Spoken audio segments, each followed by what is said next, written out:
Welcome back, guys. I'm going to break down the fight between Alexandre Pantoja and Kai Asakura, which headlines UFC 310 in Las Vegas on December 7th. I'm going to go with Pantoja in this one. I feel like the deck is stacked against Kai Asakura in this fight. Pantoja is an elite level grappler, jiu-jitsu black belt, proven himself time and time again in the UFC that he can out-grapple elite fighters, get submissions when he needs to, dictate where he wants the fight to go. I just don't think Kai Asakura is going to be able to defend his takedowns. I think he's going to be afraid to open up with his strikes for fear that, Pantoja is going to take him down and control the round or, tire him out, win rounds that way, or, eventually get the submission. So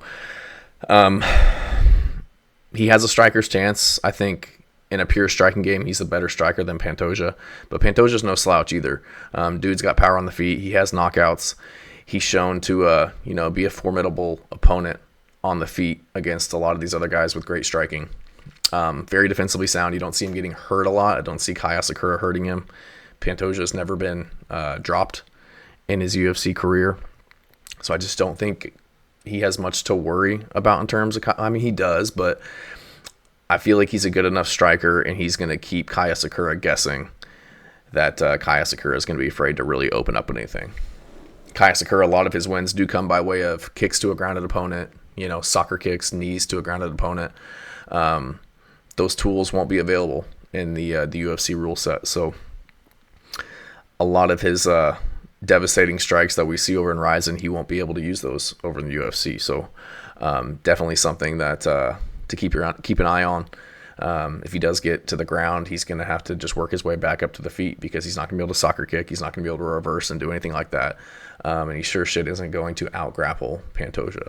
So I just think Pantoja holds the advantage there.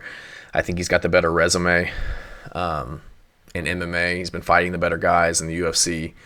Kai Asakura, he hasn't been fighting awful competition. He just fought Juan Archuleta, Yuki Matoya, Hiromasa Augikubo. Like, these are good guys. These are, legit fighters. But you go down a little bit further, and he's fighting 13-7, 19-8, 18-12, 14-4. So, not fighting the best of the best, in my opinion. Whereas you look at Alexandre Pantoja, he's fighting Steve Erceg, Brandon Royval, Brandon Moreno, Manel Kape, Alex Perez, Askar Askarov, Davison Figueiredo, like the who's who at 125. He's been in there with him. He's getting the rub.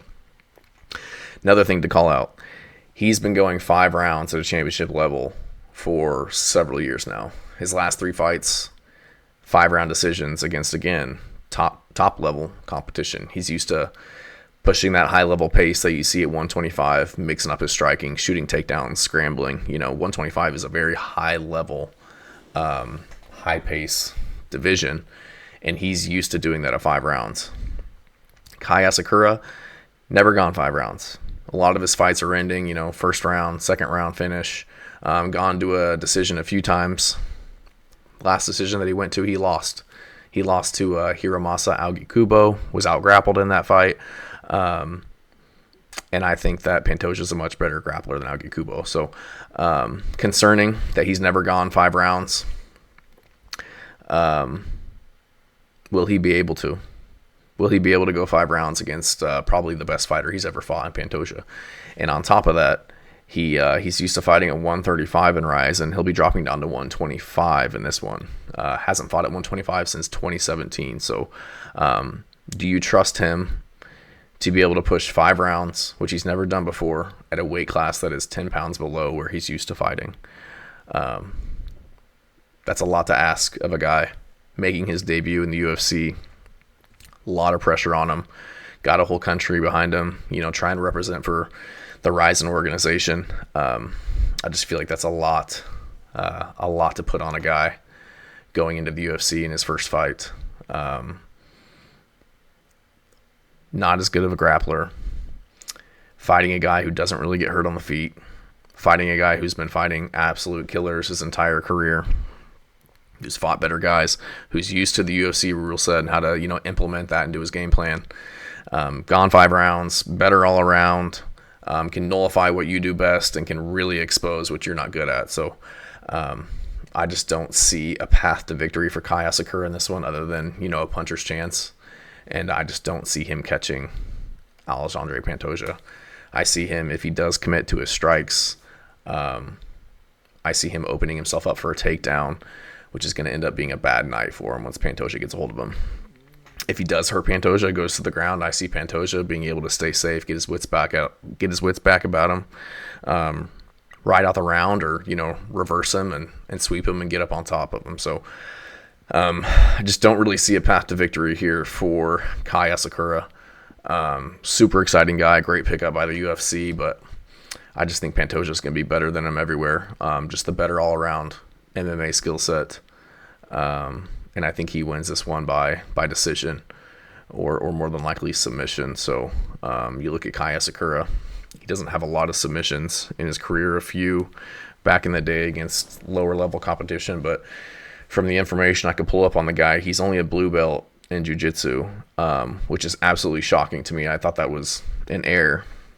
The fact that somebody can only be a blue belt in jiu-jitsu and see as much success as he's seen overseas over in Ryzen, going 21-4, being a champ.